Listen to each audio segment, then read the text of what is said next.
Karena mereka kemudian mengangkat sejarah, maka kita angkat sejarah. Karena sesungguhnya orang-orang Yahudi itu bukan orang-orang yang berhak mendapatkan tanah itu, karena mereka datang belakangan. Bismillahirrahmanirrahim. Dengan menyebut nama Allah yang Maha Pengasih lagi Maha Penyayang.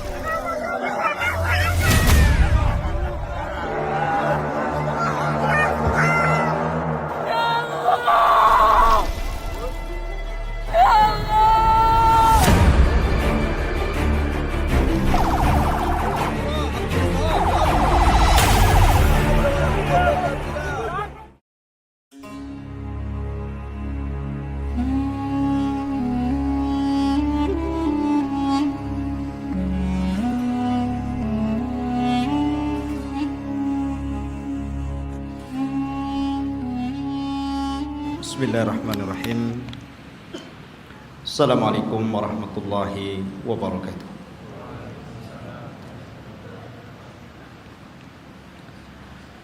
Alhamdulillah. Alhamdulillahilladzi hadana wa kafana wa ja'alana minal muslimin. Alhamdulillah. Alhamdulillahilladzi arsala rasulahu bil huda wa dinil haqq liyudhhirahu 'ala ad-dini kullihi wa kafa billahi shahida wa kafa billahi wakila. Asyhadu an la ilaha illallah wahdahu rabbi la syarika lah wa asyhadu anna Muhammadan 'abduhu wa rasuluhu alladzi la nabiyya ba'dahu. فقال الله عز وجل يا أيها الذين آمنوا اتقوا الله حق تقاته ولا تموتن إلا وأنتم مسلمون فإن أصدق الحديث كتاب الله وخير الهدى هدى محمد صلى الله عليه وسلم وشر الأمور محدثاتها وكل محدثة بدعة وكل بدعة ضلالة وكل ضلالة في النار. Ma'asyiral muslimin, jamaah sekalian yang dirahmati Allah Subhanahu wa taala. Alhamdulillah, pada malam hari ini kita kembali berjumpa di Masjid Jabal Arafah. Semoga Allah Subhanahu wa taala membalas yang membangunnya dan juga yang memakmurkannya. Pembahasan pada malam hari ini sengaja kita angkat tentang sejarah Palestina dan juga sejarah Yahudi yang masuk ke Palestina. Kenapa saya angkat permasalahan ini? Karena belakangan ini kita dihebohkan dengan dunia tentang pernyataan pemimpin Amerika Donald Trump yang hendak memindahkan ibu kota Israel ke Yerusalem dengan dalih dan alasan sejarah bahwa memang orang-orang Yahudi berhak untuk memiliki Palestina secara utuh. Karena mereka kemudian mengangkat sejarah, maka kita angkat sejarah. Karena sesungguhnya orang-orang Yahudi itu bukan orang-orang yang berhak mendapatkan tanah itu, karena mereka datang belakangan. Kita wajar menilai bahwa orang-orang Nasrani membantu orang-orang Yahudi demi terciptanya negara Israel Raya, karena masing-masing punya kepentingan. Orang-orang Yahudi berkepentingan bahwa di Israel ini, maksudnya di Palestina, tepatnya di Masjidil Aqsa, mereka meyakini bahwa disitulah Haikal Sulaiman, Dan haikal itu maksudnya tempat yang dulu pernah dibangun oleh Nabi Sulaiman. Mungkin semacam masjid bagi orang Islam seperti itu. Dan tidak besar, hanya beberapa meter kali beberapa meter saja. Dan orang-orang ini berusaha untuk menggali situs-situs itu dan ingin mendirikan kembali haikal Sulaiman dan merobohkan Masjidil Aqsa. Karena mereka punya keyakinan kalau haikal ini terbangun, maka inilah puncak kejayaan orang-orang Yahudi dan akan menguasai dunia menurut keyakinan mereka. Lalu apa ikut campur tangan orang-orang Nasrani? Kenapa orang-orang Nasrani membantu orang Yahudi? Bukankah ini kepentingan Yahudi? Karena Nasrani juga memiliki kepentingan yang sama. Sama-sama bercita-cita, bermimpi ingin menguasai dunia dengan terbangunnya haikal Sulaiman ini. Karena menurut keyakinan orang-orang Nasrani, apabila haikal Sulaiman ini sudah terbangun, maka Isa bin Maryam akan turun dan akan menguasai dunia dan akan memimpin orang-orang Nasrani. Jadi orang Nasrani ini memanfaatkan orang Yahudi, dan orang Yahudi juga memanfaatkan orang-orang Nasrani. Keyakinan kaum muslimin juga sama. Karena Nabi SAW pernah mengatakan, Imaratul Baitil Maqdis kharabu Yathrib. Kelak bahwa Baitul Maqdis akan menjadi pusat kekuatan kaum muslimin ketika Allah bangkitkan Al-Mahdi Al-Muntadhar Muhammad bin Abdullah, dan akan menguasai dunia. Jadi rupanya tiga agama ini punya kepentingan masing-masing. Yahudi punya kepentingan, Nasrani punya kepentingan, dan tentunya kita kaum muslimin juga punya kepentingan. Sama-sama bermimpi akan menguasai dunia. Tapi bagi umat Islam ini bukan mimpi, tapi ini sebuah kenyataan. Nabi SAW yang bersabda bahwa kelak kekuatan kaum muslimin akan menyatu di Syam, tepatnya di Palestina. Ma'asyiral muslimin rahimani wa rahimakumullah. Maka kita akan angkat sejarah Palestina dan juga sejarah orang-orang Yahudi ini. Sebelum saya angkat sejarah ini, saya ingin menjelaskan tentang fadail Palestina dulu, keutamaan negeri Palestina ini. Negeri Palestina, ikhwan, di situ ada satu kiblat yang dijadikan kiblat pertama dalam Islam. Karena ketika Nabi SAW salat, di awal salat sebelum Allah Subhanahu wa taala memalingkan kiblat, maka kiblatnya Rasul dan para sahabat menuju Baitul Maqdis. Barulah setelah kemudian Nabi SAW berdoa kepada Allah agar kiblat itu dialihkan ke Masjidil Haram. Turunlah ayat, qad nara taqalluba wajhika fis sama falanuwalliyannaka kiblatan tardaha fawalli wajhaka syatral Masjidil Haram. Baru setelah turun ayat ini, maka Nabi SAW kemudian menyuruh seluruh kaum muslimin sejak hari itu, bahkan sampai hari ini, bahkan sampai kiamat dibangkitkan, bahwa kiblat kita telah dirubah dari kiblatnya orang-orang Yahud menjadi kiblat kaum muslimin ke Baitullah Al-Haram. Dari sini menunjukkan bahwa ada sejarah bahwa Baitul Maqdis yang ada di Palestina adalah kiblatnya kaum muslimin. Dan Nabi SAW pernah di-Isra' Mi'rajkan oleh Allah dan sempat salat di Baitul Maqdis, bahkan menjadi imam bagi para nabi. Kemudian ikhwatu fiddin yang dimuliakan Allah Azza wa Jalla, negeri Palestina ini adalah negerinya para nabi dan rasul. Negeri ini adalah negerinya para nabi dan rasul. Negerinya Ibrahim alaihi salatu wassalam, negerinya Ishak, negerinya Yakub, negerinya Ismail dilahirkan di situ walaupun kemudian hijrah ke Mekah. Negerinya Daud alaihi salatu wassalam, negerinya Nabi Yusuf, negerinya Sulaiman, negerinya Yahya, dan para nabi banyak diutus di negeri ini. Jadi negeri ini adalah negerinya para nabi. Bahkan sebagian para nabi dikubur di sini. Seperti Ibrahim alaihi salatu wassalam dikubur di Khalil, Palestina. Kemudian juga Nabi Yusuf alaihi salatu wassalam dahulu dikubur di Mesir, tapi kemudian jasadnya dibawa ke Palestina dan dikubur di Palestina.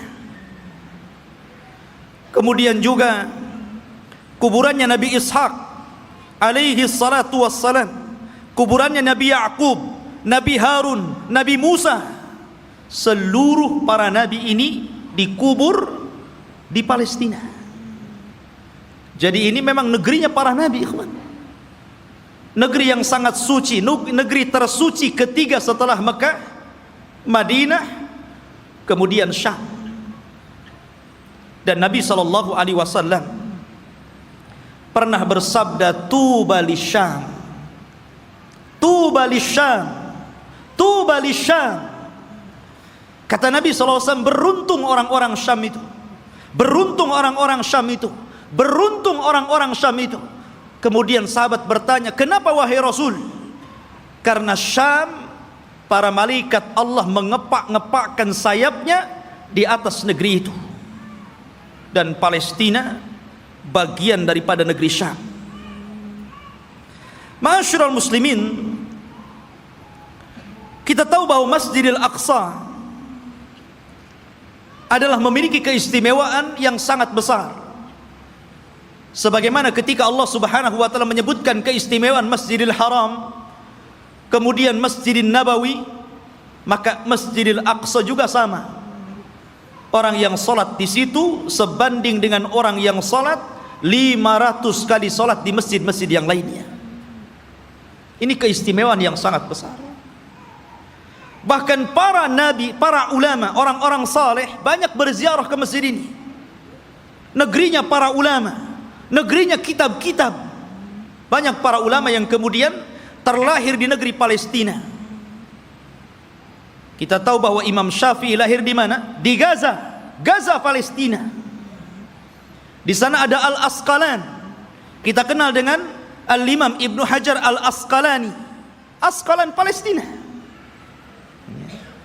Jadi banyak para ulama dunia, bukan ulama kecil, ulama dunia, itu lahir di Palestina.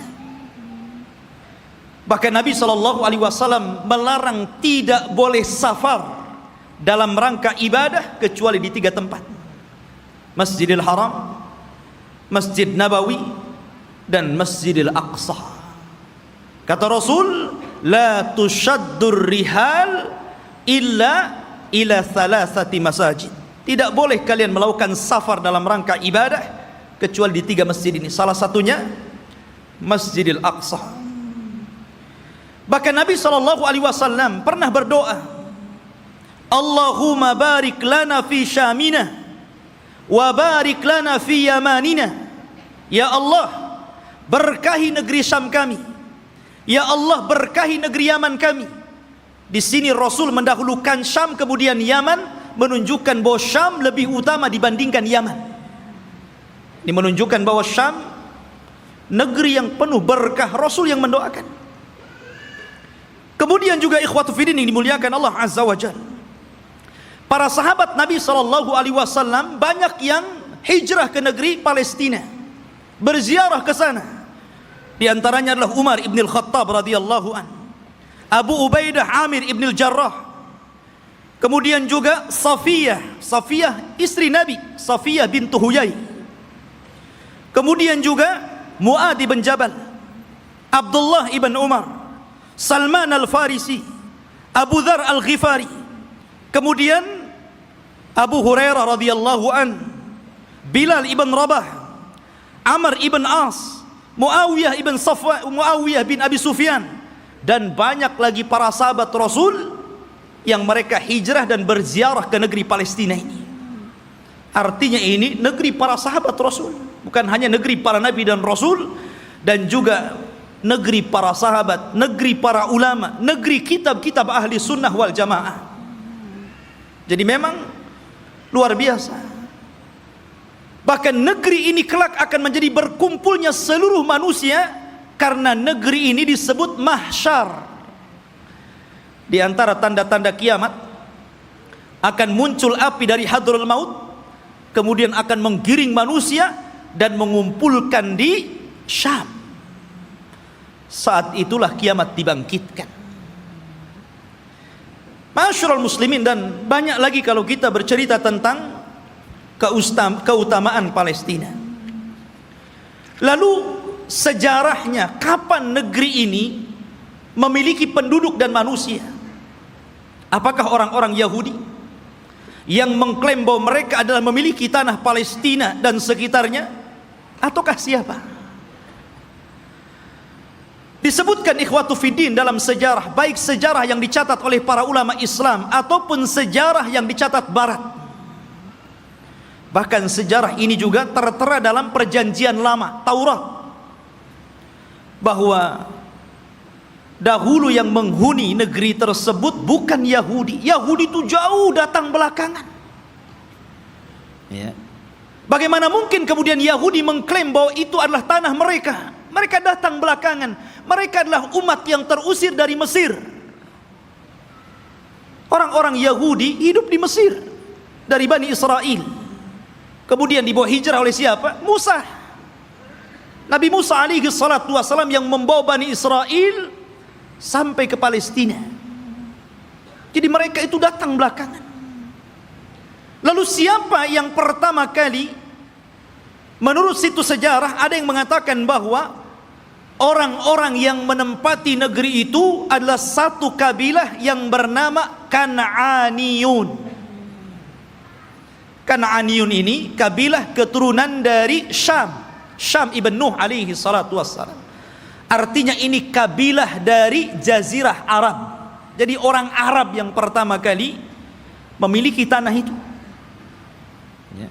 Jadi dahulu ketika terjadi qahat, terjadi paceklik yang luar biasa di Jazirah Arab, sehingga banyak kelaparan dan meninggal, maka kemudian mereka mencari tanah untuk hidup, karena mereka sudah tidak bisa hidup lagi di Jazirah Arab.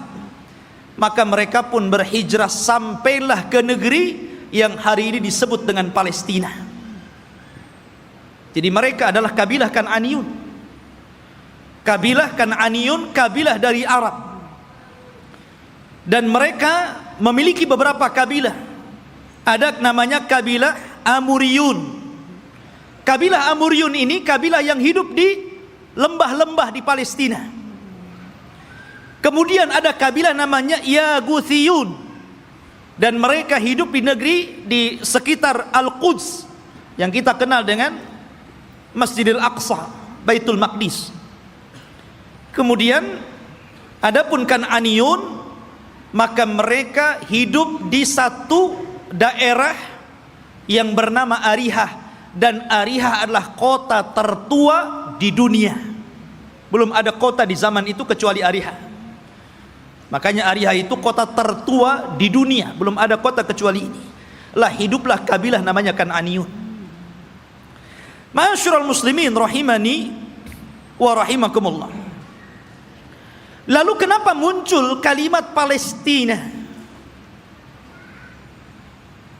Kalau antum membaca dalam perjanjian lama, Taurat, bahkan disebutkan juga dalam Injil, tidak ada kalimat Bani Israel atau Yahudi. Yang ada adalah kabilah Kan'aniyun. Itu mereka mengakui dan tercantum dalam kitab-kitab mereka. Enggak ada Bani Israel, enggak ada Yahudi, apalagi Yahudi datang belakangan gitu kan dibandingkan Bani Israel. Munculnya kabilah ini, kita tahu bahwa Palestina itu berdekatan dengan Mesir, karena dipisah dengan Sahara, hanya dipisah dengan padang pasir yang luas. Jadi antara Mesir dan Palestina itu berdekatan. Ya, di situ ada jalur Gaza namanya. Itu pemisah antara Palestina dan Mesir gitu kan. Lah, ada satu kelompok yang kemudian ketika itu menyerbu Mesir. Yang kemudian akhirnya terjadilah kesepakatan karena waktu itu antara Palestina dan Mesir menyatu. Bukan beda negara kayak sekarang, tidak, menjadi satu. Sehingga kemudian ketika kelompok yang menyerang Mesir ini kemudian berdamai, maka mereka pun meminta daerah yang disebut dengan Al-Falas, yang kemudian belakangan disebut Palestina, dan sekarang kita kenal dengan Palestina.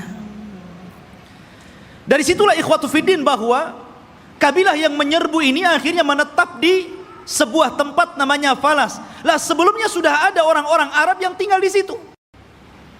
Ya. Sehingga kemudian akhirnya karena berlalunya zaman, berlalunya masa, berkembangnya mereka, akhirnya saling menikah sesama mereka. Antara Yaghuthiyun, Amuriyun, kemudian juga Kan'aniyun. Akhirnya tidak ada daerah yang lebih dikenal daripada Falas, yang kemudian belakangan disebut Palestina. Itulah sejarah penamaan Palestina. Jadi sebuah nama tempat yang kemudian sekarang disebut dengan Palestina. Taib. Lalu kenapa kemudian muncul Bani Israel dan belakangan muncul nama Yahudi di sini? Kapan mereka masuk? Kita tahu bahwa ikhwatu fiddin yang dimuliakan Allah Azza wa Jal, kalau kita cerita tentang Yahudi, berarti kita cerita tentang kisah Nabi Ya'qub. Nabi Ya'qub alaihi salatu wassalam dan anak keturunannya. Sedikit saya akan sebutkan tentang kisah Nabi Ya'qub dulu biar antum lebih paham dari mana munculnya orang-orang Yahudi Bani Israel ini. Nabi Ibrahim alaihi salatu wassalam, ikhwan, itu memiliki 2 istri dan 1 budak. Ibrahim itu memiliki 2 istri dan 1 budak. Walaupun yang kita kenal hanya memiliki 1 namanya Sarah dan memiliki budak namanya Hajar. Dia memiliki istri lain dan punya anak. Ya. Tetapi yang masyhur adalah dari Siti Sarah. Lahirlah seorang yang kemudian menjadi nabi penerus Ibrahim, namanya Ishak. Nabi Ishak. Dari Ishak inilah kemudian lahir namanya Ya'qub. Ya'qub ini banyak saudaranya, dan selalu ada konflik antara Ya'qub dan saudara-saudara Ya'qub yang lainnya. Lah, Ya'qub ini anak Ishak yang paling saleh, yang kemudian menjadi penerus Ishak, menjadi nabi juga, Nabi Ya'qub namanya. Sehingga dia terkadang di malam hari selalu menyendiri, selalu pergi di malam hari. Dalam bahasa Arab, pergi di malam hari itu namanya Isra. Makanya ada Isra, ada Mi'raj. Isra itu perjalanan malam yang ditempuh Rasul dari Masjidil Haram ke Masjidil Aqsa. Ya. Kemudian karena Ya'qub ini selalu berjalan tengah malam, makanya kemudian dia pun disebut Israel, karena Isra itu diambil dari suka berjalan tengah malam. Tapi ada juga yang mengatakan Isra itu artinya abdun dan il itu adalah Allah. Jadi artinya Abdullah, karena Ya'qub itu selalu beribadah kepada Allah Subhanahu wa taala. Maka orang-orang di zaman itu karena menggunakan bahasa Ibrani menyebutnya sebagai Israel. Jadi penamaan Israel itu dari siapa? Nabi Ya'qub. Ya. Dan Nabi Ya'qub alaihi salatu wassalam itu memiliki 4 istri, 2 sah dan 2 budak. Maksudnya yang 2 sah istri dia dan 2 budak, dan semuanya melahirkan anak, sehingga jumlahnya menjadi 12. Lah dari salah satu istri Nabi Yakub namanya Rahil, lahirlah seorang nabi yang kelak akan meneruskan Yakub kenabiannya, namanya Yusuf, dan juga saudaranya namanya Binyamin. Kita tahu bahwa sejarah ini ma'ruf, sering diceritakan kan, Yusuf dizalimi saudara-saudaranya, akhirnya kemudian dibuang ke sumur, kemudian dipungut oleh para pedagang, sampailah di Mesir, kemudian dibeli oleh para pejabat Mesir, kemudian belakangan menjadi bendaharawan Mesir. Dari sinilah kemudian Yusuf memborong seluruh keluarganya dari Palestina menuju Mesir. Tidak ada satupun keturunan Yakub yang tinggal di Palestina. Semua berangkat ke Mesir. Tidak ada satupun. Jadi 12 saudara Nabi Yusuf itu semuanya berangkat ke Mesir, dan ditampung oleh Nabi Yusuf alaihi salatu wassalam karena dia telah menjadi pejabat besar di Mesir, bendaharawan, dan sangat dihormati oleh kerajaan Mesir ketika itu. Lah selama Nabi Yusuf hidup, maka Yakub dan anak-anaknya diberikan sebuah daerah, kemudian mereka hidup di situ, dan mereka mendapatkan fasilitas yang luar biasa disebabkan oleh Nabi Yusuf alaihi salatu wassalam. Maka beranak pinaklah orang-orang ini yang kemudian keturunan dari 12 putra Yakub disebut Bani Israel, keturunan Israel, Nabi Yakub. Selama mereka berada di Mesir dan Nabi Yusuf masih hidup, mereka dihargai, mereka hidup senang, hidup mewah, mereka berkembang biak luar biasa. Tapi setelah Nabi Yusuf alaihi salatu wassalam meninggal dunia, mulailah kemudian Mesir menekan mereka.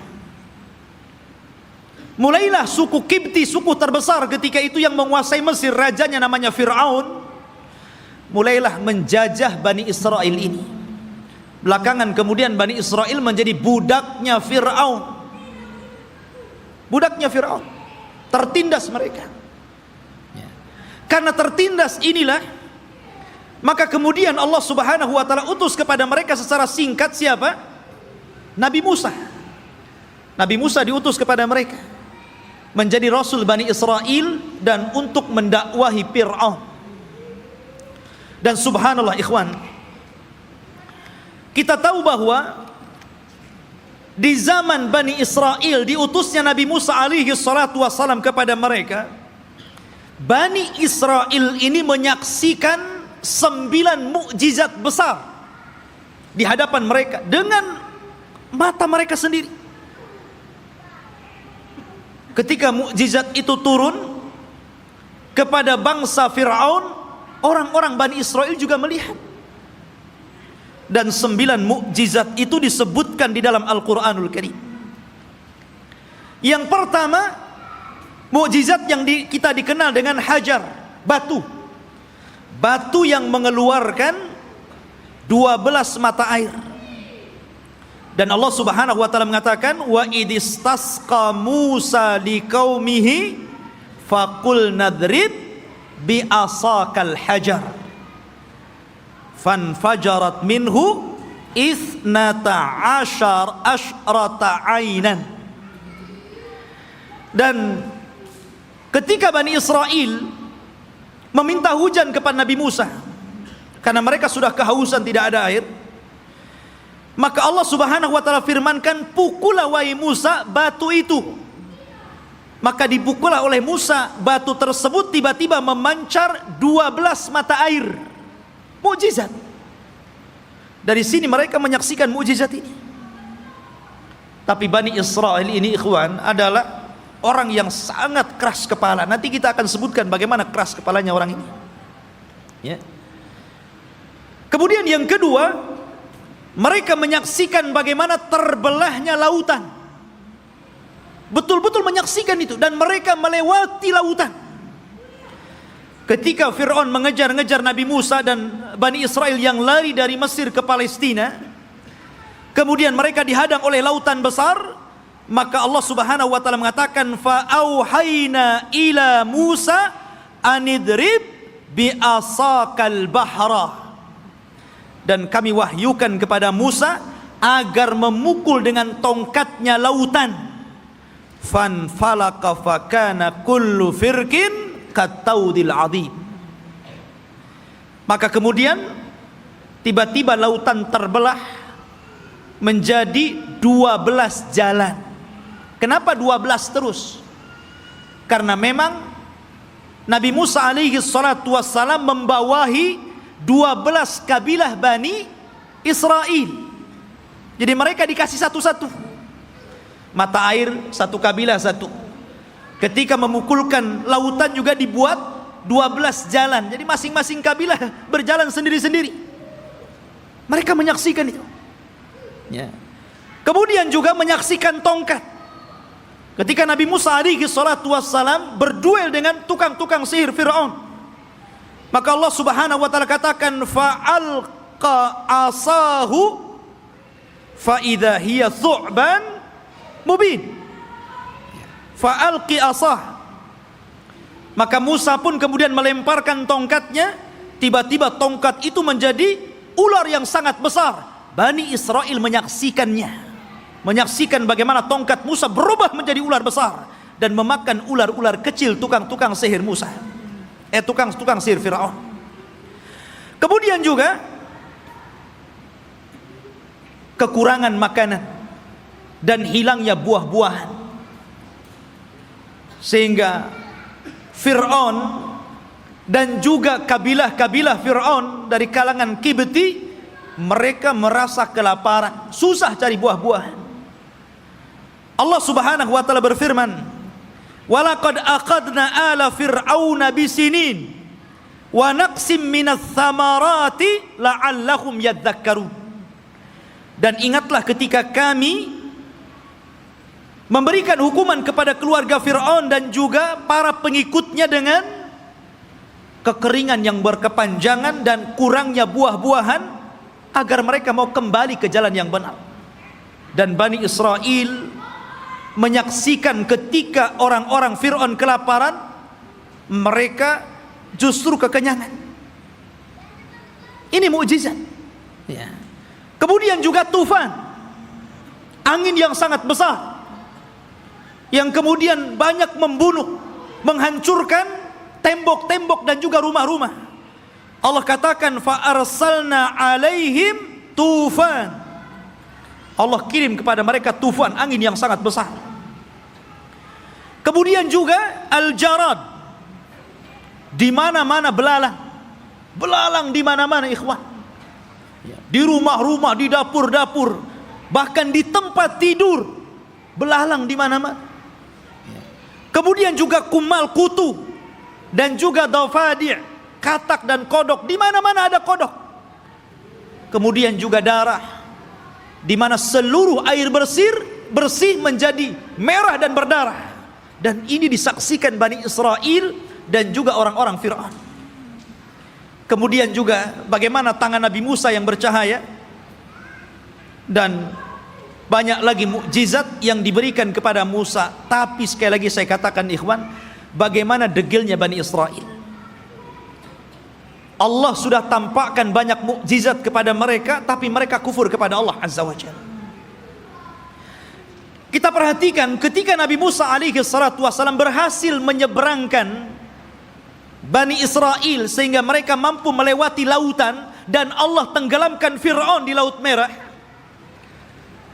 Mulailah kemudian ketika mereka melewati satu kabilah, dan kabilah itu menyembah berhala, tiba-tiba satu di antara mereka datang kepada Musa dan mengatakan, ij'al lana ilahan kama lahum alihah. Heh Musa, jadikan untuk kami berhala-berhala sebagaimana mereka punya berhala untuk disembah. Lihat, Allah sudah tampakkan 9 mukjizat. Harusnya mereka makin beriman, kan begitu? Ini sudah diseberangkan, lihat ada orang nyembah berhala, minta pula berhala. Bani Israel, ikhwan. Inilah wataknya orang-orang Yahudi. Makanya Nabi SAW ketika perang Hunain kemudian melewati ada pohon yang di zaman jahiliyah selalu digantungkan pedang dengan keyakinan bahwa kalau mereka gantungkan pedang di situ, maka pedang itu akan ditransfer kekuatan, dan apabila dipakai maka pedang itu akan mudah untuk membunuh musuh. Itu keyakinan orang musyrik tabaruk dengan pohon bidara. Maka sahabat mengatakan, ya Rasulullah, jadikan jugalah pohon sama seperti pohonnya orang-orang musyrik, biar sebelum perang kita gantungkan juga pedang kita di situ. Oh, Rasul marah. Allahu Akbar, kata Rasul. Kalian ini persis seperti Bani Israel yang mengatakan kepada Musa, jadikan untuk kami banyak berhala sebagaimana mereka banyak berhala. Lihat. Akhirnya kemudian Rasul marah dan mengatakan, innakum qaumun tajhalun, kalian ini bodoh. Sudah dikasih hidayah tauhid mau syirik pula. Tidak cukup ikhwatu fiddin, selama perjalanan Nabi Musa alaihi salatu wassalam hijrah menuju Palestina. Ketika itu ikhwatu fiddin, Nabi Musa alaihi salatu wassalam diperintahkan Allah Subhanahu wa taala selama 40 malam untuk datang ke Bukit Saina yang disebutkan dalam Al-Qur'an itu Tur. Namanya ada Suratul Tur. Di situ ada bukit namanya Bukit Saina, Bukit Tur, Tur Sina. Ya. Maka Nabi Musa meninggalkan Bani Israel dan menyerahkan kepada saudaranya Harun. Jadi Harun itu sebagai wakil Musa supaya menjaga akidah Bani Israel, karena dia akan diturunkan kitab termulia pertama yang Allah turunkan, namanya Taurat. Nabi Musa berangkat menuju Tur, kemudian Allah turunkan Taurat dan Allah catat Taurat dengan tangannya. Satu-satunya kitab yang dicatat oleh Allah langsung adalah Taurat. Maka Musa pun kemudian membawa Taurat itu pulang. Sesampainya di Bani Israel, marah Musa. Kenapa? Rupanya Bani Israel yang dulu menyembah Allah, tiba-tiba mereka berubah menjadi penyembah patung sapi, namanya Samiri. Bayangkan, ditinggal 40 hari bisa kufur. Padahal mereka sudah melihat 9 mukjizat besar. Bani Israel lihat. Ya. Mereka sudah melihat 9 mukjizat, hanya ditinggal 40 hari oleh Nabi Musa bisa kafir, menyembah Samiri, patung sapi. Maka kemudian Nabi Musa marah kepada siapa? Kepada Harun. Sampai disebutkan di dalam Al-Quran, Nabi Musa marah, kemudian mengambil rambutnya Harun dan memegang janggutnya seperti ini, kemudian tarik ke depan. Kalau antum nggak ada janggutnya susah lah. Pegang kepala, pegang janggut, kemudian ditarik sama Musa.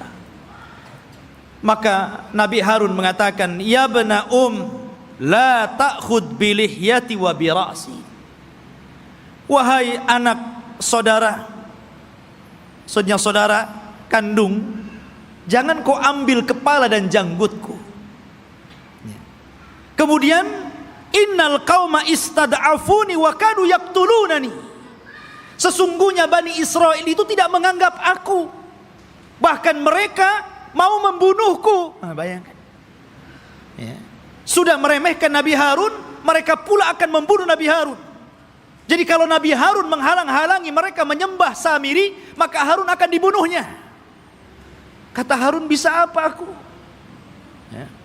Maka kemudian Nabi Musa alaihi salatu wassalam diturunkan oleh Allah Azza wa Jal satu syariat agar mereka bertobat. Bagaimana cara bertobatnya? Mereka diberikan pisau dan agar mereka membunuh diri-diri mereka. Gara-gara mereka sudah beralih agama, menyembah Samiri. Dan Allah Subhanahu wa taala katakan, wa idz qala Musa liqaumihi ya qaumi innakum zalamtum anfusakum bittikhadikumul ijla fatubu ila bari'ikum faqtulu anfusakum. Dan ketika Musa berkata kepada kaumnya, hei kaumku, kenapa kalian mendolimi diri kalian? Kenapa kalian berubah keyakinan kalian? Kalian sembah Samiri, patung sapi itu. Maka bertobatlah kalian kepada Allah dengan cara bunuhlah diri-diri kalian. Lihat, tobatnya zaman dulu ngeri, Pak. Ya, ini tobatnya zaman dulu. Kalau orang sekarang enak tobatnya kan. Orang muslim kemudian murtad, tinggal balik lagi syahadat. Orang dulu nggak kayak gitu ya. Kalau murtad ambil pisau bunuh. Untung antum jadi umatnya Rasul. Ini umatnya Nabi Musa berat. Tobatnya megang pisau dibunuh sendiri. Maka Nabi Musa mengatakan, taatilah hukum Allah ini, isma'u wa ati'u, dengarkan dan taati. Tiba-tiba mereka mengatakan, sami'na wa asaina. Ya, kami dengar, tapi kami bermaksiat. Gak mau. Makanya Nabi SAW pernah marah kepada para sahabatnya gara-gara ketika Allah Subhanahu wa taala turunkan ayat di akhir surah Al-Baqarah. Ketika Allah Subhanahu wa taala berfirman tentang masalah amalan hati yang akan dihisab. Wa in tukhfu ma fi sudurihim wa in tubdu aw tukhfuhu yuhasibkum bihillah. Apapun yang kalian tampakkan dari amalan kalian, apapun yang kalian sembunyikan dari amalan kalian, maka Allah akan menghisab kalian. Sahabat mendengar ayat ini berat. Kalau yang tampak bolehlah, kalau yang enggak tampak macam mana pula dihisab. Karena setiap orang itu tidak lepas daripada hati yang terkadang punya keinginan untuk berbuat jahat walaupun tidak sampai. Semua orang kan seperti itu. Tidak mungkin hati itu bersih terus kan mau melakukan kebaikan.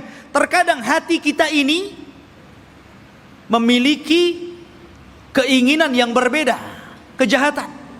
Kalau yang tersembunyi akan dihisab berat bagi kami wahai Rasul. Maka Nabi SAW marah dan mengatakan, atakuluna kama qalat ahlul kitabaini qalu sami'na qulu sami'na wa ata'na. Maka mereka mengatakan sami'na wa asaina. Apakah kalian akan mengatakan seperti perkataan ahli kitab yang disuruh oleh nabinya sami'na wa ata'na, malah mengatakan sami'na wa asaina? Katakan sami'na wa ata'na. Maka sahabat pun kemudian akhirnya mengatakan sami'na wa ata'na.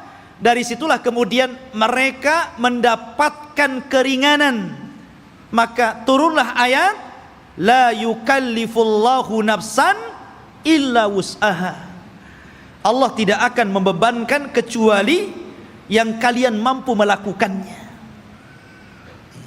Turun keringanan setelah mengatakan sami'na wa ata'na ini. Lah orang-orang Bani Israel ini bukannya sami'na wa ata'na tapi sami'na wa asaina. Marah Nabi Musa karena mereka tidak mau bertobat dengan cara membunuh diri-diri mereka. Akhirnya Nabi Musa alaihi salatu wassalam berdoa kepada Allah agar bukit Tur itu diangkat. Kemudian berada di atas kepala mereka. Mau tobat atau mau dibanting di bukit Tur ini. Coba. Bukit Tur diangkat dan mereka ada di bawahnya. Dan Allah katakan, wa idna taqnal jabala fawqahum ka'annahu dhullatun wa dhannu annahu waqi'un bihim khudhu ma atainakum biquwwah wadhkuru ma fihi la'allakum tattaqun. Allah gambarkan ini. Dan ketika kami angkat gunung Tur itu, kemudian seolah-olah gunung itu akan menimpa mereka. Kemudian mereka diingatkan dengan nikmat Allah. Diingatkan bagaimana mereka dulu diperbudak oleh Fir'aun, kemudian diselamatkan oleh Musa, kemudian diberikan nikmat yang banyak. Kalian masih kufur? Barulah ketika bukit akan dibantingkan kepada mereka, barulah mereka mengambil pisau dan membunuh mereka. Oh, jadi mereka melaksanakan itu kalau di bawah ancaman. Itulah Bani Israel, Yahudi itu. Ya. Ma'asyiral muslimin rahimani wa rahimakumullah. Belum sampai di situ. Ketika sebagian mereka melihat bagaimana saudara-saudara mereka harus membunuh diri-diri mereka karena mereka telah berpindah keyakinan menyembah Samiri. Rupanya yang melihat kejadian itu juga tidak mau bertobat, tetap juga kufur. Suatu ketika mereka meminta kepada Nabi Musa alaihi salatu wassalam untuk diturunkan maidatan minas sama, makanan tetapi langsung yang membuat Allah dan diturunkan dari langit. Anda bisa bayangkan coba, minta makanan tapi diturunkan dari langit. Apakah kemudian keinginan mereka ditolak? Tidak. Keinginan mereka dikabulkan. Subhanallah. Akhirnya diturunkan makanan namanya manna wassalwa. Manna, diturunkan makanan itu jatuh dari langit, kemudian bergantungan di pohon-pohon. Maka mereka tinggal naik, tinggal diambil makanan itu. Kemudian salwa, sejenis daging burung. Enak makanannya. Gimana enggak enak, langsung dari langit makanannya. Ya. Subhanallah. Akhirnya ikhwatu fiddin, mereka bosan. Asik makan itu saja, bosan akhirnya. Ya. Kemudian akhirnya karena bosan, maka mereka meminta kepada Nabi Musa alaihi salatu wassalam ingin sayur mayur. Bosan dengan ini katanya. Saya ingin sayuran, ada bawang merah, ada bawang putih. Bayangkan. Ya. Sehingga mereka mengatakan wa id qultum ya Musa lan nasbiru ala ta'amin wahid. Dan ketika kalian berkata kepada Nabi Musa, "Hei Musa, kami tidak sabar dengan satu makanan ini saja. Saya minta makanan yang lain." Ya. Akhirnya mereka meminta kepada Nabi Musa itu sayur mayur, mimbakliha wa kithaiha wa fumiha wa adasiha wa basaliha. Ya Allah, dikasih makanan enak, mau makanan yang enggak enak. Maka Allah Subhanahu wa taala mengatakan, ya, atastabdiluna alladhi huwa adna billadhi huwa khair ihbitu misra. Kenapa kalian memilih makanan yang enggak enak dan membuang makanan yang enak? Kalau hanya ingin sayur mayur, bawang-bawangan, sana ke Mesir. Antum tinggal pergi ke kota, beli ada. Kenapa mesti harus kemudian diturunkan dari langit? Degilnya Bani Israel, ikhwan. Ya, sudah Allah Subhanahu wa taala utamakan mereka, tetap saja mereka kufur kepada Allah Subhanahu wa taala. Bahkan suatu ketika ikhwatu fiddin, ini masih di tengah perjalanan hijrah mereka sampai ke Palestina ini, di sepanjang jalan mereka itu diperlihatkan mukjizat yang banyak. Akhirnya suatu ketika ada salah seorang terbunuh. Kemudian Allah Subhanahu wa taala mewahyukan kepada Nabi Musa agar memotong seekor sapi betina. Kemudian dipukulkan dagingnya kepada orang yang mati, maka dia akan hidup sesaat dan akan menyebut siapa pembunuhnya.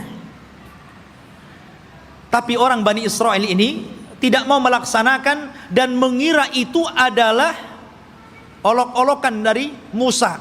Gimana Musa ini? Kita ini mencari siapa yang membunuh orang ini. Kenapa disuruh menyembelih seekor sapi? Apa kaitan pembunuhan dengan seekor sapi? Maka Musa mengatakan, sudah, lakukan saja. Kalau mereka melakukan, selesai sebenarnya. Tapi mereka mengatakan, sapinya seperti apa, warnanya kayak apa, kemudian sapi ini sudah dibajak atau belum. Coba nyari yang susah, ya. Akhirnya kemudian disifatkan tuh oleh Allah Subhanahu wa taala bagaimana sapinya. Sapinya safraun faqi'ul launuha tasurrun nadirin. Warnanya harus kuning mengkilat, yang kalau orang lihat itu senang. Kan belum tentu ada orang senang. Ini harus senang kalau orang-orang melihat. Susah juga kan? Ya. Awanun baina dzalik, harus nggak boleh tua, nggak boleh muda. Ya. La dalulun fihi wala, dan tidak juga pernah dipekerjakan, artinya tidak pernah dijadikan untuk membajak sawah dan kebun. Pokoknya sulit. Makanya Allah mengatakan hampir-hampir mereka tidak mendapatkan sapi itu. Bukan tidak ada sapinya, ada sapinya. Tetapi mereka tidak sanggup menebusnya, karena Allah takdirkan sapi itu yang punya anak yatim. Kemudian karena itu satu-satunya warisan dari orang tuanya, anak yatim yang saleh, dari keluarga yang saleh. Maka malaikat menjelma manusia, ngomong sama anak yatim itu, "Nak, nanti sebentar lagi ada orang yang akan menawar sapimu. Jangan kau kasih kecuali kau jual dengan seberat emas seberat sapimu." Gimana kan coba? Ngumpulkan emas seberat sapi itu gimana itu? Ya. Akhirnya kemudian karena memang itulah syaratnya gitu kan, harus membeli sapi dengan seberat emas sebesar sapi, ya terpaksa orang-orang mengumpulkan apa yang diminta anak itu. Kaya anak ini kan gitu. Ya, coba. Seperti itu ta'annutnya orang-orang Bani Israel. Jadi memang orang Bani Israel ini keras kepala. Jadi antum jangan kayak Bani Israel, keras kepala. Ya.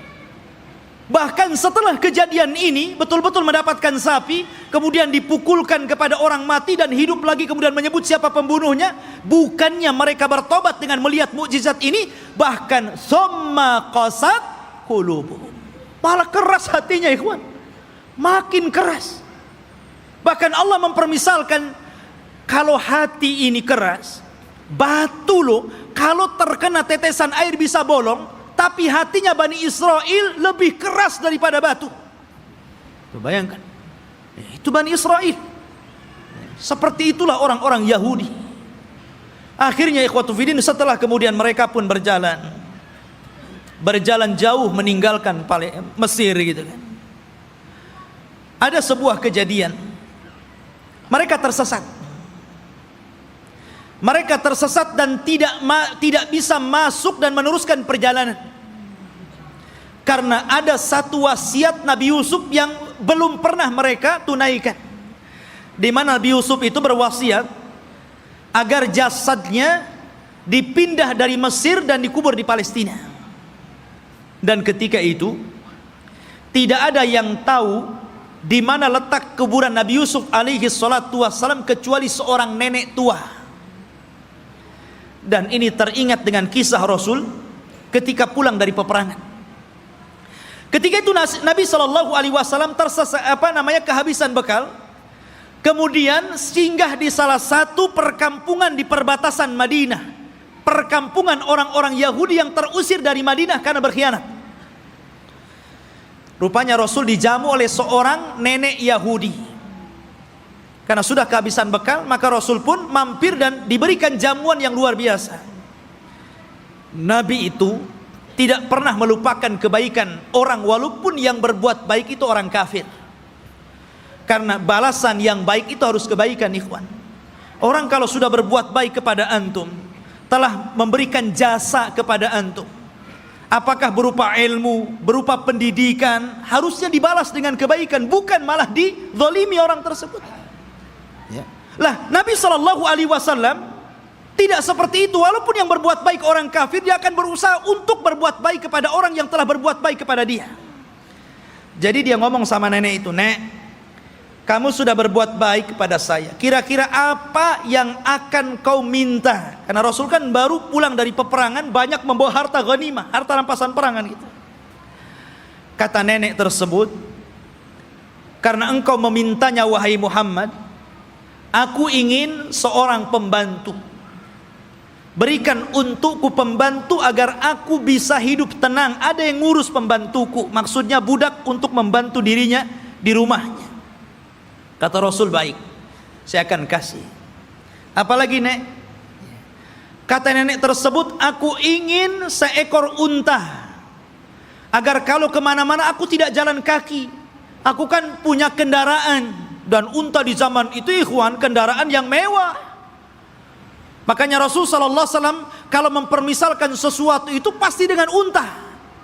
Kata Rasul kepada Ali, "Wahai Ali, kalau lantaran lisanmu ada satu orang dapat hidayah, lebih baik daripada unta merah." Karena unta merah itu kendaraan yang termahal. Sebutkan kendaraan hari ini termahal berapa miliar harganya, triliun begitu kan. Itulah unta merah. Makanya Nabi SAW ketika menikah dengan Khadijah, maharnya itu dengan unta. Ya, bukan dengan sapi, bukan dengan kambing, tapi dengan unta. Dan tidak tanggung-tanggung 20 ekor unta. Itu maharnya Rasul. Dan semuanya betina. Di mana unta betina lebih mahal dibandingkan unta jantan. Anda bisa bayangkan satu unta itu, kalau antum membeli satu buah Avanza itu bisa. Berarti maharnya Rasul itu 20 mobil Avanza. Coba. Tapi saya yakin ibu-ibu paling diberi seperangkat alat sholat. Ya kan? Gak apa-apa bu, lebih senang karena apa? Kalau ada masalah dengan suaminya, kemudian terpaksa harus menggugat cerai, kan mudah mengembalikan maharnya kan? Perangkat alat sholat saja, ambil. Perangkat alat sholat saja. Tapi kalau antum kasih 2 Avanza saja, bingung tuh istri antum mau gugat cerai itu kan. Ini dikembalikan nih 2 Avanza, dari mana saya akan beli kan gitu kan? Mikir dia. Ya. Nabi SAW nih memuliakan perempuan dengan unta. Maka nenek ini mengatakan, aku minta unta. Ya. Kata Rasul, mau apa lagi? Dia mengatakan, berikan kepadaku kalban yahrusu ghanami. Aku pengen anjing, supaya anjing ini bisa menjaga kambing-kambingku. Kemudian minta apa lagi? Disebutkan satu-satu, nggak berhenti-berhenti nenek ini. Ya Allah, coba bayangkan. Ana datang ke rumah antum, kemudian antum kasih makan, kasih minum, oke lah, kenyang, dijamu luar biasa gitu kan. Selepas itu antum ngomong, ya sebagai balasan tolong Ustadz kasih saya Avanza. Ya, kasih saya pembantu, kasih saya mesin cuci, apa kan begitu? Masa seperti itu gitu balasannya? Mahal sekali. Maka Nabi mengingatkan kepada nenek itu, heh nenek, ya, apakah engkau lemah untuk menjadi seorang nenek di zaman Bani Israel? Sahabat heran, apa maksudnya? Rasul, apa maksudnya nenek di zaman Bani Israel itu? Kita masuk dalam cerita ini. Jadi ketika Nabi Musa mencari kuburan Nabi Yusuf, tidak ada yang tahu kecuali seorang nenek di zaman Bani Israel. Dia yang tahu di mana letak kuburannya. Maka Musa mengatakan, wahai nenek, tunjukkan kepadaku di mana kuburan Nabi Yusuf. Kami akan bawa jasadnya dan kami kubur di Palestina. Kata nenek tersebut, tunggu dulu, semua ada bayarannya. Nggak main tunjuk-tunjuk saja, ada bayarannya. Kata Nabi Musa, apa bayarannya? Sebutkan. Maka nenek ini mengatakan, ya Musa, inni uridul jannah wa inni uridu ma'aka fil jannah. Wahai Musa, aku ingin sorga dan aku ingin bersama kamu di sorga. Subhanallah. Dia tidak ingin dunia. Tapi tentu ini lebih parah dibandingkan nenek di zaman Rasul kan gitu. Di zaman Rasul dunia pengen unta kasih unta, ini minta sorga lebih tinggi lagi. Masa hanya nunjukkan kuburan Nabi Yusuf minta sorga? Ya Musa diam sajalah. Dia tidak punya sorga, apa yang mau dibuat? Akhirnya Musa diam sampai Allah mengutus Jibril, kemudian mengatakan, ya Musa, Allah mengabulkan permintaan nenek itu. Baru Musa bersuara, ya kalau begitu engkau akan jadi kawanku di sorga. Sekarang cepat tunjukkan di mana kuburannya. Ya. Akhirnya ditunjukkan kuburannya, dibawalah Nabi Yusuf, jasadnya sampai akhirnya dikuburkan di Palestina. Ya kan? Ma'asyiral muslimin rahimani wa rahimakumullah. Kemudian ketika Nabi Musa alaihi salatu wasallam sudah dekat ke Baitul Maqdis, maksudnya ke daerah Palestina, sudah mendekati daerah Palestina ini, berada di tengah padang pasir. Karena saya katakan antara Mesir dan Palestina ini terpisah dengan padang pasir yang luas sekali. Jadi Musa ini tersesat akhirnya. Tapi kemudian Nabi Musa mendapatkan jalan setelah membawa jasadnya Nabi Yusuf dan hampir mendekati Palestina. Lah di Palestina itu, di negeri Arya, kan saya katakan dari awal sebelumnya sudah ada manusia di situ. Dari Kan'aniyun, Yaguthiyun, Amuriyun, sudah ada orang-orang di situ. Sudah menguasai Palestina, sehingga Musa tidak mungkin membawa Bani Israel begitu saja, harus berperang dulu dengan penduduk asli di situ. Ya. Maka kemudian Nabi Musa alaihi salatu wassalam meminta kepada Bani Israel untuk siap-siap perang. Kita akan rebut Baitul Maqdis. Siap-siap kalian. Kita akan menyerbu mereka. Maka mereka mengatakan, setelah Nabi Musa menyebutkan wa idh qala Musa liqaumihi ya qaumi dzkuru ni'matallah 'alaikum ij'ala fikum anbiya wa ja'alakum mulukan wa ataakum ma lam yu'ta ahadan minal alamin. Ketika Musa berkata, "Hei kaumku, ingatlah nikmat Allah bagaimana dahulu kalian menjadi budak di Mesir, kemudian diutus kepada kalian nabi, kemudian dijadikan kepada mereka raja yang memimpin kalian." Disebutkan nikmat yang banyak. Kemudian Musa mengatakan, "Ya qaumi dkhulul ardal muqaddasata allati kataballahu lakum wa la tartaddu ala adbarikum fatanqalibu khasirin." Di hadapan kalian ada negeri yang disucikan. Masuklah kalian ke negeri itu, karena negeri itu telah ditulis oleh Allah Subhanahu wa taala untuk kalian. Jangan mundur sedikit pun. Kalau kalian mundur, kalian akan menjadi orang yang rugi. Kita akan perang. Tapi mereka mengatakan apa? Qalu ya Musa, inna fiha qauman jabbarin. Nabi Musa, kamu kan tahu negeri itu banyak jabbarin, banyak para pemimpin hebat, banyak para pemimpin bengis. Inna lanadkhulaha, kami tidak akan masuk hatta yakhruju minha, sampai orang-orang itu keluar. Fa in kharaju minha fa inna dakhilun, kalau mereka sudah keluar dari negeri itu, kami yang masuk. Lihat, kata Nabi Musa alaihi salatu wassalam, ada dua orang laki-laki yang diberikan nikmat oleh Allah azza wa jalla. Qala rajulan minal ladzina yakhafuna an amallahu alaihima, dari orang-orang yang takut kepada Allah, Allah berikan nikmat kecerdasan kepada dua orang itu, dan mengatakan udkhulu alaihimul bab fa idza dakhaltumuhu fa innakum ghalibun wa 'alallahi fatawakkalu in kuntum mu'minin. Sudah, kalian siap-siap saja, kita akan masuk ke negeri itu, kalian pasti menang, dan tambatkan hati kalian kepada Allah Subhanahu wa taala. Tapi mereka mengatakan, qalu ya Musa innalan nadkhulaha abadan. Nabi Musa, kami tidak akan masuk selama-lamanya. Madamu fiha, kalau orang-orang itu masih di situ. Idhab anta wa rabbuka faqatila innaha huna qaidin. Sudah, kamu saja berdua dengan Harun masuk, kalian berperang bersama Rob kalian, kami duduk-duduk saja di sini dulu. Coba bayangkan, ini Bani Israel, orang Yahudi ini, nyuruh Nabi Musa berdua berperang, mereka duduk-duduk nunggu menang baru masuk. Makanya perbedaan sahabat Rasul dengan perbedaan sahabat Nabi Musa alaihi salatu wassalam tidak demikian. Mereka mengatakan kami berperang bersama Rasul. Ketika perang Ahzab dan dimenangkan kaum muslimin, darah para sahabat belum kering, masih bercucuran, belum lagi beristirahat. Tiba-tiba Nabi SAW diwahyukan malaikat Jibril dan mengatakan, "Hei Muhammad, katakan kepada pasukanmu, para sahabatmu, berangkat ke Bani Quraidah, kepung mereka, serbu mereka, karena mereka sudah berkhianat." Sahabat belum istirahat, baru menang di perang Ahzab. Darah mereka masih bercucuran. Tiba-tiba Rasul mengumpulkan pasukan dan mengatakan, "Idhabu ila Bani Quraidah, fala tusalliyanna ahadukumul asra illa fi Bani Quraidah."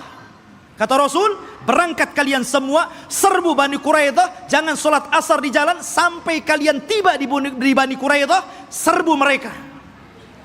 Tapi sahabat mengatakan sami'na wa ata'na. Berangkat mereka. Makanya Allah Subhanahu wa taala katakan lilladzina stajabu lillahi walir rasul min ba'di ma asabahumul qarah lilladzina ahsanu minhum wattaqau ajrun adzim. Bagi orang-orang yang mereka memenuhi panggilan Allah dan Rasulnya, setelah mereka ditimpa luka-luka peperangan, mereka mendapatkan pahala yang besar jika mereka berbuat baik dan bertakwa terus kepada Allah Subhanahu wa ta'ala. Itulah sikap para sahabat. Berbeda dengan sahabatnya Nabi Musa. Justru mengatakan, engkau saja dengan Harun berperang bersama Tuhanmu, kami duduk-duduk di sini. Lihat bagaimana kurang ajarnya Bani Israel kepada Nabi Musa alaihi salatu wassalam. Maka Nabi Musa mengatakan, Rabbi inni la amliku illa nafsi wa akhi. Wahai Rabb, aku tidak memiliki kecuali diriku dan saudaraku Harun. Fafruq bainana wa baina qaumil fasikin. Pisahkan kami dengan orang-orang yang fasik. Maka dengan sebab itu ikhwan, karena mereka sudah menentang Nabi Musa, maka mereka pun dibuat oleh Allah tidak tahu kemana harus berangkat. Jadi negeri itu tiba-tiba oleh Allah subhanahu wa ta'ala dikepung kabut, sehingga mereka tidak tahu jalan keluar harus kemana. Ya. Kalau mereka jalan ke sana, ujung-ujungnya balik lagi ke sini. Jadi mereka tidak bisa keluar dari situ. Disitulah Allah subhanahu wa ta'ala takdirkan Nabi Musa alaihi salatu wassalam meninggal dunia sebelum masuk ke negeri Al-Muqaddasah ini. Meninggal dunia Nabi Musa. Ya, setelahnya sebelumnya Harun, kemudian Nabi Musa alaihi salatu wassalam. Dan di situ ada kejadian yang luar biasa. Nabi Musa alaihi salatu wassalam difitnah oleh Qarun. Difitnah oleh Qarun. Ya. Dan kisah Qarun ma'ruf. Akhirnya belakangan ditenggelamkan oleh Allah subhanahu wa ta'ala ke dasar bumi dengan hartanya, sehingga ada istilah harta Qarun katanya. Tapi yang jelas bahwa Nabi Musa meninggal dunia, dan ketika itu digantikan oleh pembantunya namanya Yusha ibn Nun. Akhirnya dia pun diangkat menjadi nabi. Yusha bin Nun ini adalah kawannya Nabi Musa dan juga pembantunya. Dialah yang menemani Nabi Musa ketika mencari Khidir. Kemudian Nabi Musa belajar kepada Khidir. Dan kisah Musa dengan Khidir ma'ruf, disebutkan dalam surah Al-Kahfi, dan diisyaratkan, walaupun Khidir tidak ada namanya dalam Al-Quran, tapi isyaratnya ada. Tapi yang jelas bahwa Yusha bin Nun lah yang kemudian berhasil membawa Bani Israel dan masuk ke Baitul Maqdis. Allah menangkan dalam peperangannya. Jadi Nabi Yusha inilah yang membawa pasukan, kemudian berperang dan berhasil menguasai Baitul Maqdis. Dari sini menunjukkan bahwa Bani Israel ini mereka menjajah, bukan asli situ. Mereka datang dari Mesir dengan Nabi Musa, kemudian Nabi Musa meninggal, diganti oleh Yusha bin Nun, kemudian merebut Palestina, dan mereka menjadi tinggal di situ. Jadi Palestina bukan milik orang Yahudi, mereka yang menjajah di situ. Ya. Barulah kemudian Yusha bin Nun masuk ke Masjid Al-Aqsa yang sekarang disebut dengan Baitul Maqdis, sekarang Masjid Al-Aqsa. Disitulah Allah subhanahu wa ta'ala memerintahkan kepada Yusha ibn Nun, karena ketika itu ikhwan, peperangan ini sangat sengit. Ya. Kebetulan perang itu terjadi di hari Jumat, dan tidak boleh berperang di hari Sabtu, karena orang Yahudi sangat mengistimewakan hari Sabtu. Alasannya apa? Karena hari Sabtu itu hari cutinya Allah. Kenapa Allah cuti? Karena Allah lelah setelah menciptakan langit dan bumi. Diawali hari Ahad dan diakhiri hari Jumat. Allah lelah, maka Allah beristirahat. Maka hari Sabtu hari istirahatnya Allah, setelah Allah menciptakan langit dan bumi selama 6 hari. Jadi mereka mengatakan ini hari cuti Allah. Kalau Allah saja cuti, kita juga cuti katanya. Jangan berperang. Ya. Tapi Allah kemudian bantah, wa ma massana min lughub. Kami tidak disentuh dengan keletihan, kata Allah. Enak saja kami istirahat. Ya. Maka kemudian ikhwatu fillah, karena perang ini terus berkecambung, hampir matahari tenggelam dan masuk ke hari Sabtu. Ini kalau matahari tenggelam masuk hari Sabtu kan gak boleh perang tuh. Akhirnya Yusha bin Nun memperlihatkan mukjizatnya. Dia nunjuk kepada matahari, innaki ma'murah wa ana ma'mur. Kamu diperintah Allah, saya juga diperintah Allah. Jangan bergerak dulu sampai perang ini menang. Oh, berhenti matahari. Ya. Matahari diem, betul-betul sampai menang perang itu, matahari nggak bergerak. Nah, itu mukjizatnya Yusha bin Nun, menghentikan matahari sampai menang perang, betul-betul menang. Akhirnya setelah menang baru matahari berjalan dan masuk ke hari Sabtu. Setelah menang inilah maka Allah perintahkan masuk ke Baitul Maqdis sajidan dengan penuh tawadu, dengan penuh merendahkan diri, menundukkan kepala. Kata Allah Subhanahu wa taala mengatakan, masuklah kalian dengan sujud. Maksud sujud itu maksudnya dengan ruku, karena sujud nggak mungkin bisa jalan orang sujud. Ya, dengan menundukkan kepala. Tapi Bani Israil ini degil. Ya. Disuruh maju masuk ke Baitul Maqdis nundukkan kepala, malah berbalik, malah kemudian berjalan lewat punggung, membelakangi Baitul Maqdis sampai mundur gitu. Disuruh maju nundukin pandangan, malah berbalik, malah mundur. Bayangkan Bani Israil sudah dikasih mukjizat, ditampakkan matahari, masih juga menentang Yusha ibn Nun. Bukan itu saja, mereka disuruh untuk membaca Hittah. Masuklah ke Baitul Maqdis dan bacakan Hittah. Hittah itu artinya, ya Allah ampuni dosa-dosaku, ya Allah ampuni dosa-dosaku. Digantinya kalimat Hittah menjadi Hintah. Bayangkan, apa Hintah? Ya Allah berikan makanan, ya Allah berikan makanan. Bayangkan. Disuruh minta ampun malah minta makanan. Bani Israil, mereka sudah dimenangkan, tinggal masuk saja, masih kurang ajar gitu kan.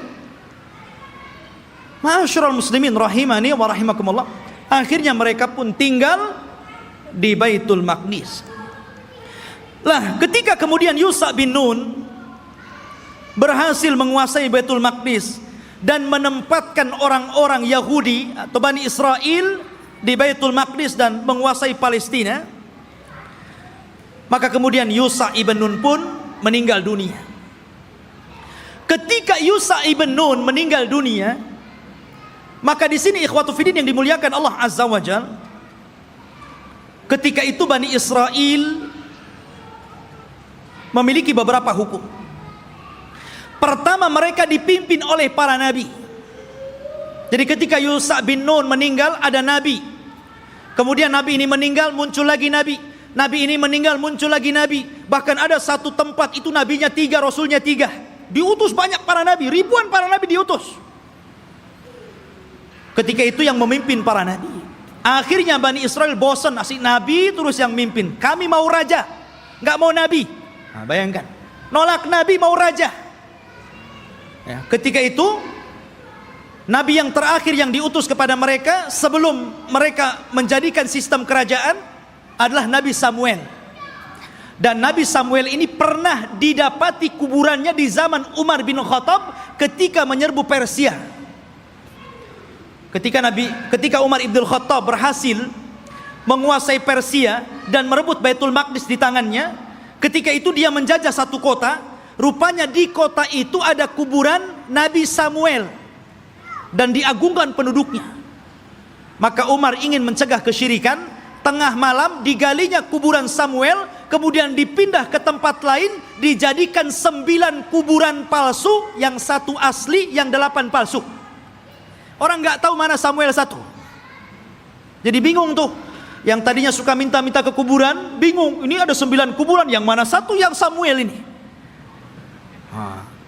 Coba kalau kuburan wali kayak gitu ya, bingung orang.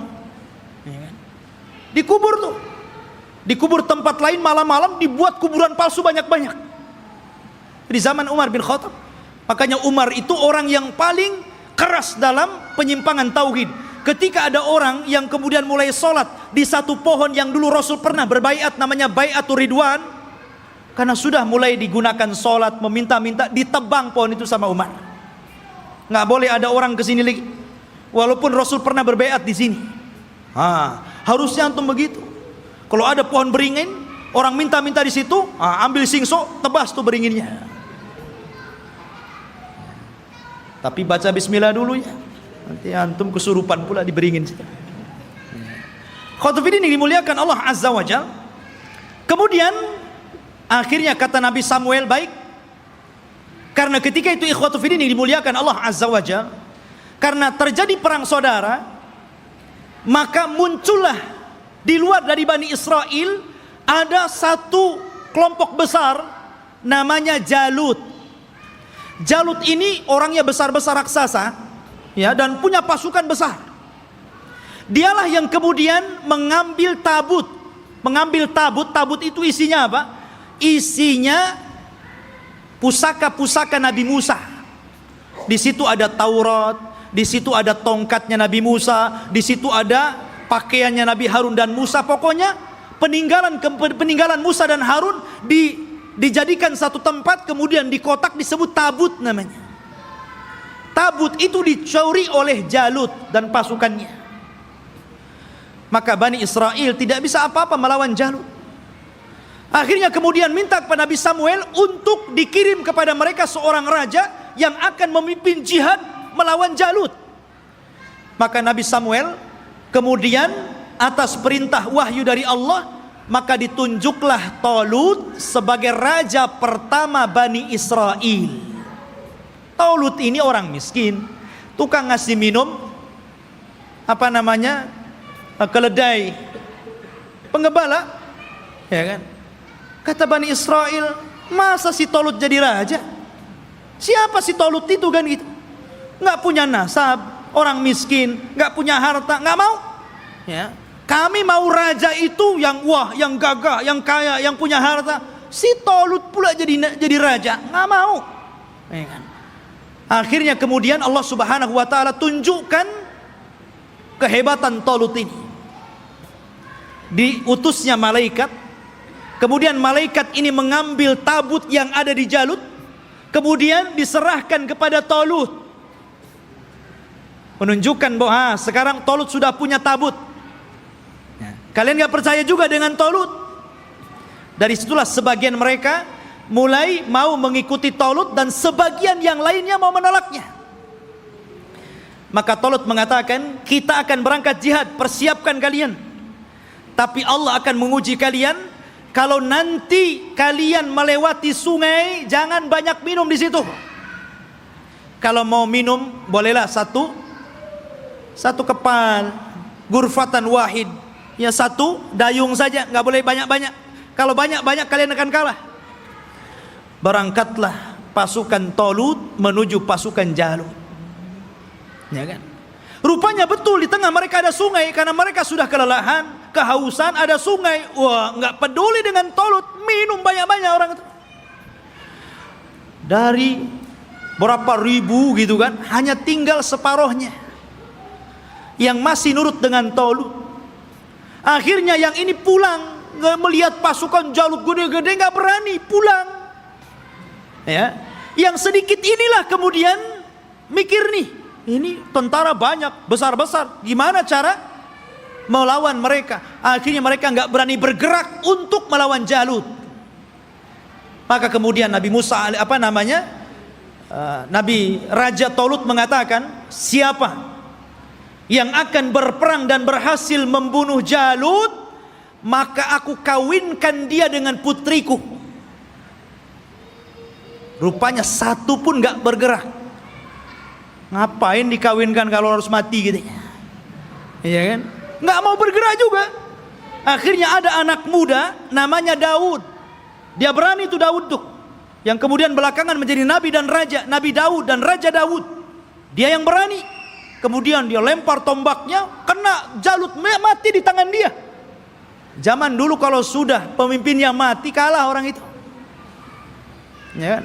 Meninggal di tangan Daud.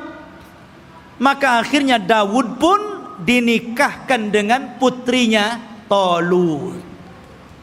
Dan Talut mengatakan, kalau dia meninggal, maka orang ini yang akan menggantikan aku menjadi raja. Talut punya anak, tapi karena dia sudah berjanji, siapa yang membunuh Jalut, dia akan dinikahkan dengan putriku dan akan menjadi penggantiku. Maka setelah Talut meninggal dunia, mau tidak mau Daud diangkat jadi raja. Tapi anaknya Talut yang lain gak setuju. Ya kan? Harusnya anak yang jadi raja. Kenapa Daud menantunya kan itu? Disitulah kemudian pecah Bani Israel menjadi dua kerajaan. Kerajaan anak-anaknya Talut dan kerajaan Daud. Dari sini ikhwatu fiddin mulai terjadi goncang. Ya. Tapi Nabi Daud ini ikhwan adalah orang yang cerdas. Karena Allah berikan mukjizat, tangannya itu bisa melembutkan besi. Ya. Jadi kalau besi itu nggak perlu dilas, dipotong-potong aja sama dia kan begitu.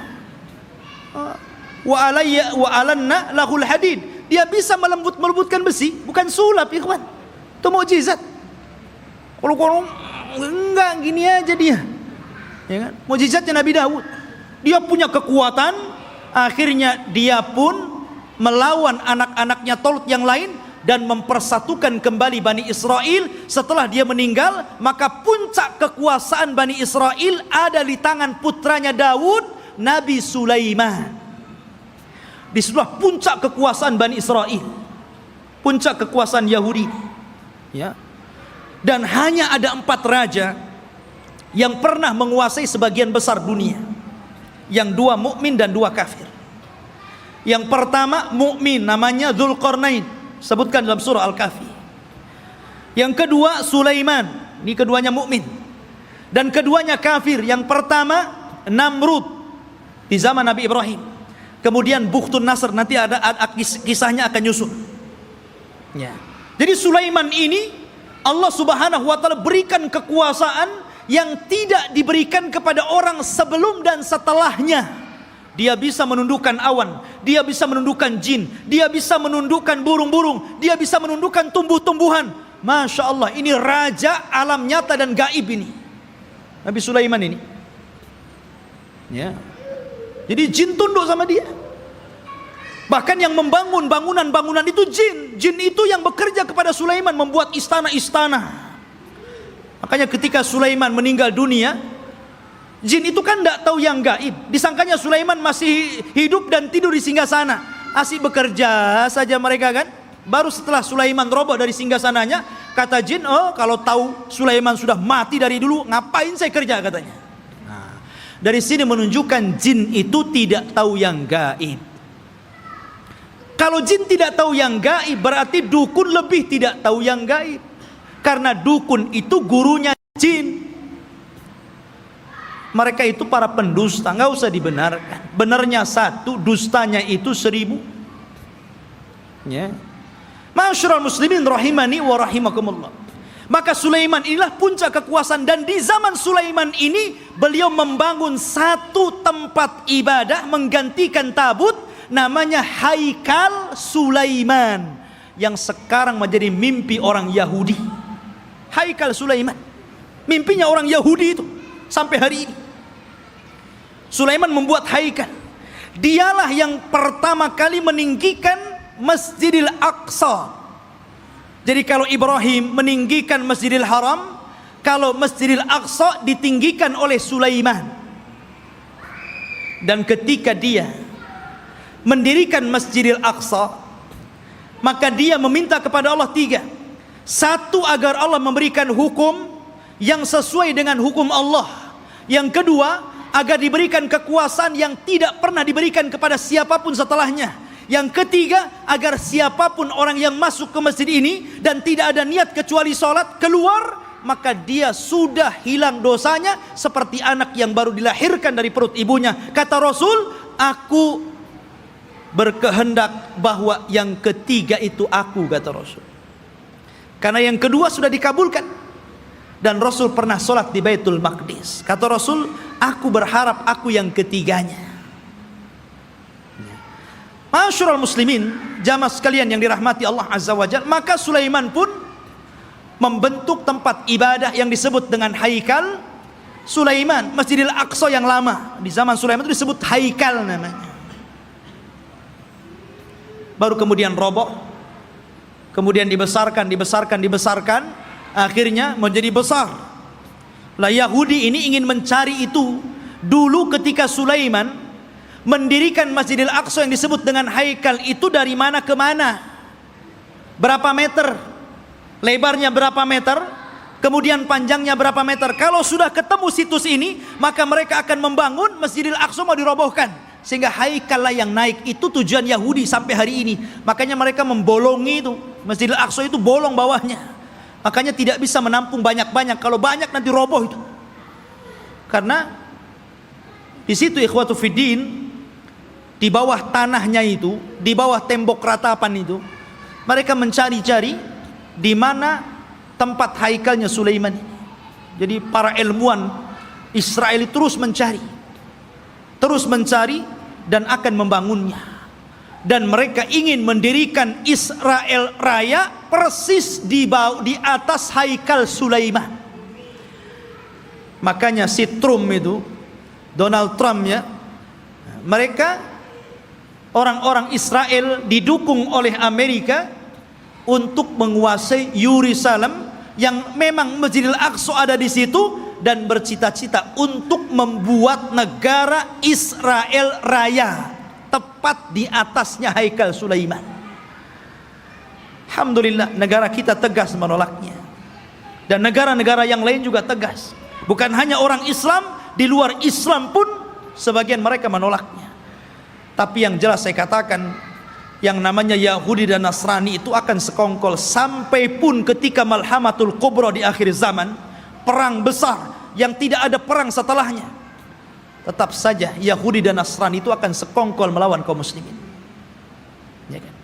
Masyarul muslimin, sampailah ketika Sulaiman meninggal dunia, anak-anak Sulaiman ini mulai berebut kekuasaan. Ya. Karena berebut kekuasaan, goncanglah Bani Israel. Sudah tidak ada raja lagi. Raja itu cuma 3 di zaman Bani Israel, Talut, Daud, dan Sulaiman. Setelah itu nggak ada raja lagi. Akhirnya mereka pun berpecah, satu demi satu berpecah. Lemahlah orang-orang Yahudi. Ketika mereka lemah inilah, maka bangsa-bangsa luar mulai menjajah orang-orang Yahudi.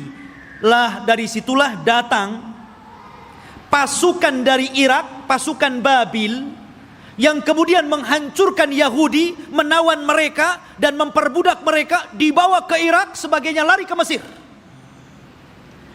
Dan ketika muncul seorang perdana menteri yang kemudian menguasai Babil, namanya Bukhtun Nasr, dialah yang kemudian menghancurkan negeri Palestina sehancur-hancurnya dan merobohkan haikal Sulaiman. Hancur lebur. Orang-orang Yahudi ditindas, orang-orang Yahudi diperbudak oleh Bukhtun Nasr ini. Hancur semuanya. Sampai disinilah Taurat hilang. Alwah Taurat hilang. Orang-orang Yahudi bingung. Akhirnya sebagian mereka mulai merangkai Taurat, sehingga akhirnya dari situlah kemudian campur tangan ucapan firman Allah dengan campur tangan ucapan manusia, mulailah muncul pada Taurat. Sehingga kemudian Taurat mulai berubah dari aslinya, yuharrifunal kalima an mawadi. Dari sinilah Yahudi tersesat, karena alwahnya Taurat, papannya hilang, berceceran kemana-mana. Karena Palestina dihancurkan Bukhtun Nasr. Lah ketika hancurnya Palestina ini, datanglah seorang nabi, namanya Uzair. Nabi Uzair, ya kan? Datang, kemudian melihat kehancuran Palestina yang luar biasa. Haikal Sulaiman roboh, kota Palestina hancur, orang Yahudi dibantai, orang Yahudi diperbudak di Babil, Irak, gitu kan? Maka dia berpikir, kaifa yuhyillahu ba'da mautiha? Bagaimana Allah bisa menghidupkan kota yang hancur setelah dulu kota ini sangat ramai, sangat indah, sangat bagus? Akhirnya Allah Subhanahu wa taala menidurkan Nabi Uzair 100 tahun. Fa'amatahullahu mi'ata amin summa ba'athah. Maka kemudian Uzair pun ditidurkan Allah 100 tahun. Kemudian dibangkitkan seolah-olah baru tidur sejam 2 jam, karena ditidurkan di waktu duhur dan dibangunkan di waktu asar. Asar ke duhur cuma berapa jam saja. Disangkanya hanya 2-3 jam dia tidur, padahal dia sudah 100 tahun ditidurkan, dan Allah bolak-balikan badannya sehingga badannya tidak hancur, dan Allah biarkan badannya muda terus sehingga ketika 100 tahun dia dibangkitkan, orang sudah tua dia masih muda. Orang udah janggutnya panjang-panjang, udah pakai tongkat bungku-bungku, dia masih muda saja. Maka ketika dia mencari rumahnya, ya namanya rumahnya ya tahu di mana. Rupanya rumah itu masih ingat di mana letaknya. Rupanya di situ ada nenek. Rupanya nenek ini dulunya bekas pembantunya, lebih muda jauh, tapi sekarang lebih tua jauh. Siapa kamu? Saya Uzair. Uzair dah mati 100 tahun, kau ngaku Uzair pula, katanya. Mana buktinya kau Uzair? Akhirnya ditunjukkan bukti-buktinya. Kaget nenek ini. Oh, kamu ini tuan saya, kamu Uzair. Menyebarlah nama Uzair di Bani Israel. Maka orang pun menganggap Uzair itu anak Tuhan. Wa qalatil yahudu Uzair ibnullah wa qalatin nasara al-masih ibnullah. Berkata orang Yahudi Uzair itu anak Allah, berkata orang Nasrani al-masih ibnullah, anak Allah. Karena Uzair masih hidup. Mereka katakan ini anak Allah, kalau bukan anak Allah nggak mungkin hidup selama ini dan masih muda. Dan ketika dia mencari puing-puing papan-papan Taurat, dia tidak tahu di mana letaknya. Maka Allah ilhamkan mampu menghafal Taurat dengan pemikirannya, sehingga orang-orang menyangka Musa saja membaca Taurat dari papan, dia membaca Taurat dari pikirannya, berarti dia adalah anak Allah. Orang Yahudi bilang Uzair anak Allah karena mampu menghafal Taurat. Tuh lihat. Kenapa orang Islam tidak dikatakan anak Allah? Banyak orang yang hafal Quran. Anak kecil aja si Musa bisa hafal Quran. Kenapa enggak Musa anak Allah? Al-Quran itu luar biasa ikhwan. Semua bisa menghafal Al-Quran. Bisa Quran dihafal. Anak kecil bisa hafal Quran. Tapi enggak ada sejarah orang hafal Taurat. Enggak ada sejarah pastor hafal Injil. Enggak ada. Tapi Taurat dan Injil tidak bisa dihafal, tapi Quran bisa dihafal. Ini mukjizat namanya. Quran itu bisa, walaqad yassarna Qur'ana lidzikri. Allah mudahkan Quran itu untuk diingat. Ma'asyiral muslimin rahimani wa rahimakumullah. Maka itu kisah Nabi Uzair. Akhirnya kemudian Yahudi pun ditindas. Maka setelah kemudian zaman Bukhtun Nasr berlalu, datanglah Persia menyerbu dan menang. Maka orang-orang Yahudi dikembalikan ke Palestina. Setelah itu datang Romawi dan memenangkan Persia. Akhirnya orang Yahudi diperbudak lagi. Sebagian mereka hijrah sampai ke Madinah. Inilah sejarah kenapa dahulu di zaman Rasul ada orang-orang Yahudi di Madinah. Karena ketika Romawi berhasil mengarahkan Persia, maka orang-orang Yahudi banyak yang diperbudak, sebagian mereka lari. Dan mereka punya ramalan bahwa kelak akan muncul seorang nabi di tanah yang banyak pohon kurma, yang kemudian belakangan disebut Yathrib, dan belakangan lagi disebut Madinah Al-Munawwarah. Berangkatlah mereka ke Madinah, suaka besar-besaran. Ya. Tapi kemudian setelah tahun 1700-an belakangan ke sini gitu kan, maka mulailah orang-orang menggagas untuk mengumpulkan orang Yahudi, kemudian mengumpulkan di Palestina. Kemudian pada tahun 1940-an gitu kan, barulah kemudian atas bantuan Inggris dan Amerika, akhirnya orang-orang Yahudi diresmikan untuk membuat negara sendiri yang sekarang disebut Israel. Israel, bukan Bani Israel. Karena kerajaan Israel ini ikhwan, itu berbeda dengan Yahudi. Itu dua pecahan yang berbeda. Ya, Yahudi ini keturunan Yahuda. Kalau Israel berbeda. Karena Israel ini masih mengagungkan para nabi, tapi Yahudi itu membenci para nabi. Mereka lah yang membunuh Nabi Zakaria sehingga digergaji sampai mati. Dialah yang membunuh Nabi Yahya bin Zakaria, disembelihnya sampai mati. Dia pula mengklaim sudah membunuh Nabi Isa bin Maryam dan mengatakan anak zina dan dibunuhnya. Walaupun Al-Quran mengingkari, terbunuhnya Isa dan mengatakan Isa tidak dibunuh, Isa disalib, Isa tidak disalib, dan Isa diserupakan bahkan dia diangkat ke langit. Tapi orang Yahudi mengklaim sudah membunuh Isa. Itulah kisahnya orang Yahudi. Jadi orang Yahudi yang sekarang ini hanya sandiwara orang-orang itu, orang-orang kafir, orang-orang Inggris dan Amerika saja.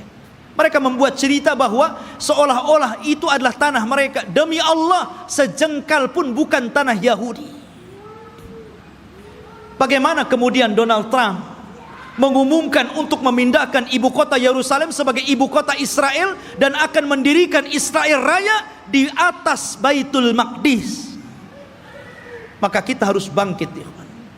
Nggak bisa seperti itu. Satu jengkal pun mereka nggak punya tanah. Bagaimana mungkin kemudian mereka mengklaim ini tanah Yahudi? Dan di akhir zaman yang mereka ramalkan memang akan menjadi kenyataan. Mereka meramalkan setelah Haikal Sulaiman terbangun, maka akan diutus kepada mereka Imam Mahdi yang ditunggu-tunggu, namanya Dajjal. Dajjal itulah Imam Mahdi yang ditunggu-tunggu mereka. Makanya kita lihat simbol Zionis itu simbol mata. Ya, karena Dajjal itu cuma satu matanya di sini. Makanya kemudian mereka menganggap bahwa itu Imam Mahdi mereka yang mereka tunggu. Makanya dalam Islam pun dibenarkan, karena kelak Dajjal itu akan diikuti 70.000 Yahudi Asfahan. Mereka akan mengikuti Dajjal. Tapi Dajjal tidak bisa diperangi oleh Imam Mahdi karena terlalu kuat, pengikutnya banyak. Makanya kemudian Imam Mahdi terkepung di sebuah bukit. Akhirnya mereka pun harus kemudian bersembunyi di Bukit Tur sampai Allah turunkan kepada mereka Isa bin Maryam, dan itu cita-citanya Nasrani. Jadi Nasrani ini mereka meyakini bahwa Isa akan turun. Isa yang mereka yakini sudah disalib dan sudah dibunuh, kemudian dihidupkan kembali setelah 30 hari, kemudian diangkat ke langit dan akan diturunkan di akhir zaman. Ini Nasrani ngakui. Dan Nasrani mengakui bahwa Isa ini kelak akan membunuh Dajjal dan akan memimpin dunia, dan dunia akan dikuasai Nasrani. Padahal Isa turun hanya tugasnya membunuh Dajjal, mematahkan salib, membunuh babi, dan menegakkan hukum sesuai dengan hukum Imam Mahdi yang notabene mengikuti ajaran Islam. Karena dia sholat di belakang Imam Mahdi. Isa turun di malam hari, di waktu subuh. Ketika itu orang-orang sudah putus asa melawan tentara Dajjal. Maka Isa mengatakan, aku berikan 3 pilihan kepada kalian, kepada tentaranya Imam Mahdi yang tinggal sedikit itu. Aku berdoa kepada Allah agar Allah kirimkan tentara lain bukan kalian, supaya mereka yang menghancurkan Dajjal, dan Dajjal akan meninggal. Yang kedua, atau aku berdoa kepada Allah untuk dikirim bencana besar agar Dajjal terkena bencana dan pasukannya, sehingga kalian diselamatkan tanpa harus berperang. Atau yang terakhir, kita perang, saya pimpin kalian. Dan saya akan berdoa kepada Allah agar pasukan Dajjal tidak sanggup mengangkat senjata, kalian tinggal penggal lehernya, aku yang menghadapi Dajjal. Kata mereka yang ketiga enak nampaknya nih. Ya. Akhirnya mereka pilih yang ketiga. Berangkatlah setelah sholat subuh, mereka tinggal menggal kepala. Orang Yahudi, Nasrani dan para pengikut Dajjal gak bisa apa-apa. Akhirnya mereka kalah, tunggang langgang, lari bersembunyi di batu. Batu bicara, hei ini Yahudi di belakang, bunuh dia. Lari di mana-mana, di setiap tempat dia sembunyi, makhluk Allah bicara di situ. Kecuali satu pohon yang tidak mau bicara, namanya pohon Gharqad. Hadis ini bocor kepada orang Yahudi, sehingga Yahudi nanam banyak-banyak pohon Gharqad di Israel. Tapi sayang kemarin kebakaran, nanam lagi dari awal. Ma'asyiral muslimin rahimani wa rahimakumullah, Gharqad ini nggak mau ngomong. Ya, makanya orang Yahudi, Gharqad ini bukan cemara, memang bentuknya kayak cemara, tapi cemara bukan Gharqad. Ya. Nanti antum pula lihat cemara ditebangnya. Ini pohonnya Yahudi, nanti Yahudi sembunyi di sini katanya. Bukan, Gharqad lah, bukan cemara. Ya.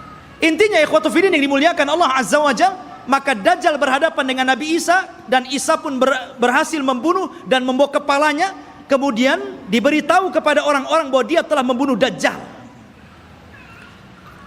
Maka sebagian yang selamat dari orang-orang Nasrani kemudian beriman kepada Isa bin Maryam atas syariat Muhammad, sehingga Allah isyaratkan dalam Al-Quran, wa im min ahlil kitab illa la yu'minanna bihi qabla mautihi, dan sebagian ahli kitab akan beriman kepada syariat Muhammad lewat Nabi Isa sebelum kematian Isa. Isa pun hidup selama 40 tahun. Di selang hidupnya inilah muncul fitnah yang lebih besar dibandingkan fitnah Dajjal. Fitnah apa?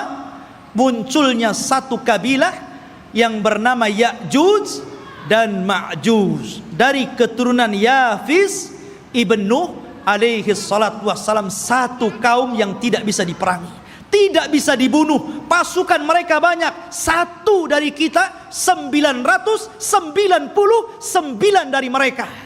Anda bisa bayangkan? Jadi kalau kita melawan mereka, jadi satu dari kita melawan 999 dari mereka. Bayangkan.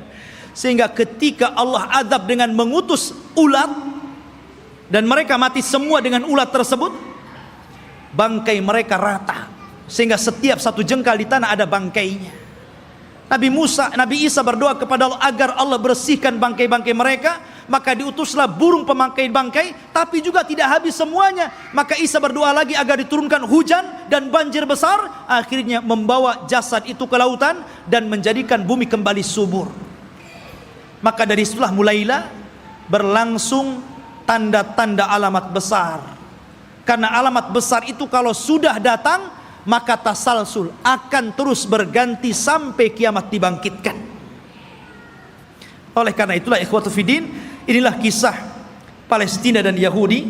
Semoga menjadi pencerahan dan pengetahuan bagi kita. Semoga Allah Subhanahu wa taala mendoakan saudara-saudara kita yang ada di Palestina dan menggagalkan keinginan orang-orang kafir untuk menjadikan Yerusalem sebagai ibu kota Israel yang akan dibentuk sebuah negara Israel Raya, mimpi mereka. Tapi kita umat Islam tidak akan setuju dengan itu. Kita doakan terus agar saudara-saudara kita dimenangkan oleh Allah dan dihancurkan orang-orang kafir. Subhanakallah bihamdika asyhadu an la ilaha illa anta astaghfiruka wa atubu ilaik. Allahu ta'ala alam. Assalamualaikum warahmatullahi wabarakatuh.